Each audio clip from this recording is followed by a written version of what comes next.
Ouais, oui, on a gagné, ouais, c'est génial, hein, c'est super, c'est super. Quelle blague ce match, franchement les gars, quelle blague. J'ai jamais vu une blague aussi longue. La blague a duré quand même 120 minutes, c'est trop long. La vanne, elle est bien marrante 2 secondes, mais là, c'est beaucoup trop long quand même.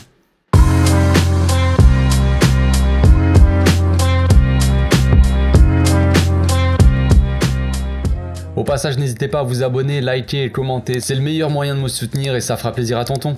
Bon, on va pas faire long pour ce débrief là, franchement, déjà j'ai failli pas le faire, franchement ça me gonfle. Ouais, 23h35 frère, j'avais même pas parlé, j'ai prolongation frère contre l'Intercity, mais je le savais, de toute façon je le sentais tellement que c'était possible pour nous de faire un match tellement catastrophique comme ça, genre. On a commencé le match assez fort, hein, je veux dire, on marque un but sur corner, Araujo de retour, Araujo quand même, il y a petits avertissements quand même, qui fait un sauvetage aussi en tacle juste après, et voilà, on marque, on se fait reprendre au score, évidemment. Égalisation, on marque un deuxième, égalisation, un troisième, égalisation, un quatrième, au bout d'un moment, enfin, ça ne s'arrête jamais. Ça ne s'arrête jamais, avec le Barça, on ne pourra jamais être heureux, les amis. Voilà, ça va être débrief à chaud, il n'y aura pas de trucs, ça va pas être profondément tactique, on va pas rentrer non plus dans trop d'analyse d'action. Franchement les gars, les buts je m'en souviens quasiment pas. Je sais que Dembélé a tenté 98 frappes, qu'il a mis quand même un lob. Je sais qu'Araujo il a mis un but de la tête. Il y a eu quoi d'autre comme but? Il y a eu un but d'Ansu Fati, un but de Rafinha, voilà, je m'en souviens finalement. C'est bien beau, c'est magnifique. Bon, déjà Xavi l'avait fait tourner, c'était une bonne nouvelle en soi de base, c'est ce qu'on avait dit dans le live d'avant-match sur Twitch. Et oui, on a fait un live d'avant-match, c'était pas là, c'est dommage les gars, c'est pas grave, c'est pas grave. Donc Xavi avait fait tourner. C'était plutôt j'ai envie de dire une bonne nouvelle, quelque chose de, tu vois, de positif. On va mettre Memphis, allez mon gamin, vas-y, montre-nous ton talent, j'ai envie de dire.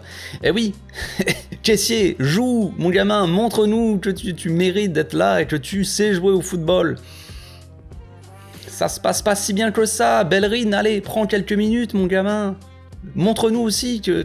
ouais, mais non, n'offre pas des buts non plus. Donc c'est compliqué, franchement c'est compliqué. Qu'est-ce que j'avais dit avant le match? J'avais dit que Memphis devait montrer autre chose, un beau visage. J'attends beaucoup de Memphis Depay, j'attends beaucoup de Franck Kessié. Et ces deux-là ont été très mauvais, je veux dire. Voilà. Memphis n'a absolument rien apporté. De toute façon, on va pas se mentir, il y en a quelques-uns qui ont fait des bons matchs, les gars. C'est pas ceux que vous aimeriez entendre de ma petite bouche. Moi j'ai trouvé Jordi Alba, il a fait un bon match, j'ai trouvé que Busquets il a fait un bon match, mais par contre les gars, mais Kessié, genre, voilà. Oh mon dieu, c'est compliqué frérot, c'est compliqué, genre au bout d'un moment dans ton jeu, faut que ça soit plus fluide, faut que ça soit intelligent, faut pas juste courir sur le terrain comme ça et faire des remises. Alors oui, en fin de match c'était un peu mieux quand même, il a fait quelques petits jeux dans les petits espaces, des petits trucs, et franchement c'est laborieux, c'est très laborieux. Pablo Torre a fait un très bon match, j'ai adoré Pablo Torre, j'espère le revoir plus souvent, pour faire souffler de temps en temps Pedrito ou un autre, ou même Gavi, ou de temps en temps, tu vois. Voilà, Pablo Torre, c'est un mec qui pue le football, j'ai envie de dire, c'est tout. Il a une variété dans ses appels de balles. Un coup, il vient chercher le ballon dans les pieds pour t'aider à ressortir le ballon. Il ressort tellement proprement au milieu de 3 joueurs. Il va trouver un angle de passe improbable, mais il va te ressortir parfaitement le ballon, comme ça, ressortir le ballon. Il met le pressing aussi, il met une bonne pression, en gros, pour récupérer les ballons. Ça, c'est beau aussi. C'est bien joué, Pablo.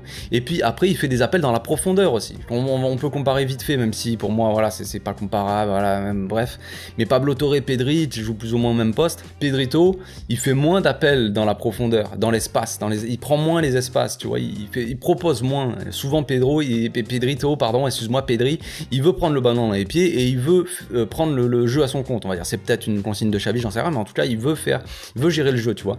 Mais de temps en temps, quand t'as pas le ballon, quand c'est quelqu'un d'autre qui a le ballon, tu dois aussi te projeter. Alors je dis pas que Pedri ne le fait jamais, mais il le fait beaucoup moins souvent, et Pablo Torre, il est très intéressant là-dedans. Très intéressant dans ses contrôles aussi, en une touche de balle, contrôle orienté. Il a pas marqué, il a fait quand même une passe décisive sur le corner, sur le premier but, c'est lui qui a tiré le corner sur le but d'Araujo. Il a fait un très bon match, Pablo Torre. J'ai beaucoup aimé son match. Il aurait pas dû sortir, pour moi c'est Kessié qui aurait dû sortir à la place de Pablo Torre. Pablo Torre, ok, il peut pas jouer tout un match, une prolongation, tir au but bientôt, les gars, match aller-retour contre... Ah non, c'est ce qu'il faut faire, genre, au bout d'un moment. Enfin bref. Donc Pablo Torre a fait un très bon match, j'ai beaucoup aimé. Après, qui d'autre? Franchement, qui qui d'autre. Bellerin n'a pas été mauvais dans la participation, il se projetait souvent, il essayait de jouer, de combiner un peu avec j'ai dit quoi, je sais même plus. Bellerin il a fait des bons appels, des bonnes projections, des bonnes combinaisons avec Dembélé en première mi-temps, puis après il a sombré petit à petit, il peut pas jouer plus de 45 minutes, 50, 60 minutes, allez, au bout d'un moment c'est compliqué. Sur le je sais pas si c'est le deuxième ou troisième but d'Intercity, c'est le deuxième je crois, je sais plus, à force, où l'autre il centre et Bellerin il sort pas sur le joueur, allez va lui faire peur au joueur, essaie de défendre un minimum, de contrer des descentes, c'est fatigant frère. On les a laissés revenir à chaque fois, il n'y a aucune rigueur défensive dans cette équipe, aucune personnalité en fait, c'est fatigant. Surtout que les gars, il faut quand même un peu s'inquiéter. Alors j'ai pas envie, on va pas sonner la catastrophe non plus, mais franchement, ils ont trop pris de haut cette équipe. Cette équipe là du Barça, elle a le talent pour les défoncer 10-0, ces mecs là, on va pas se mentir.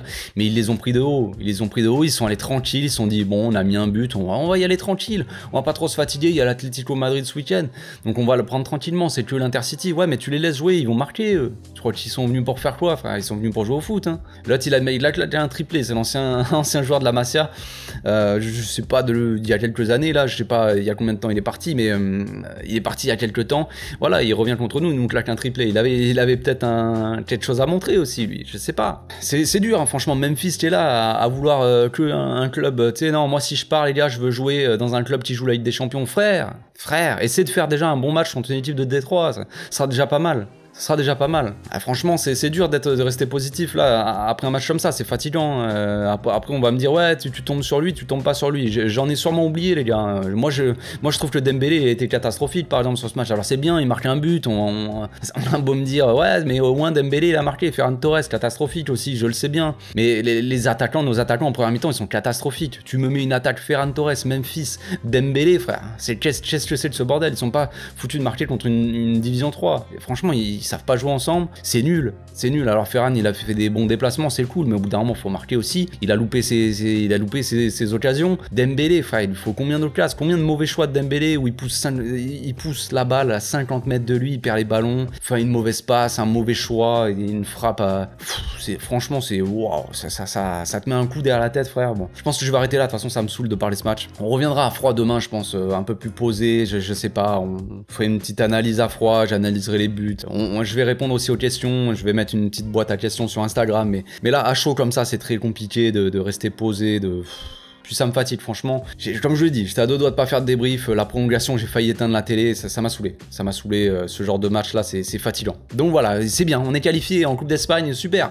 On va aller loin comme ça. Donc on se retrouve demain les gars. D'ici là, passez une très bonne soirée. Dormez bien. On va se reposer un petit peu. À demain.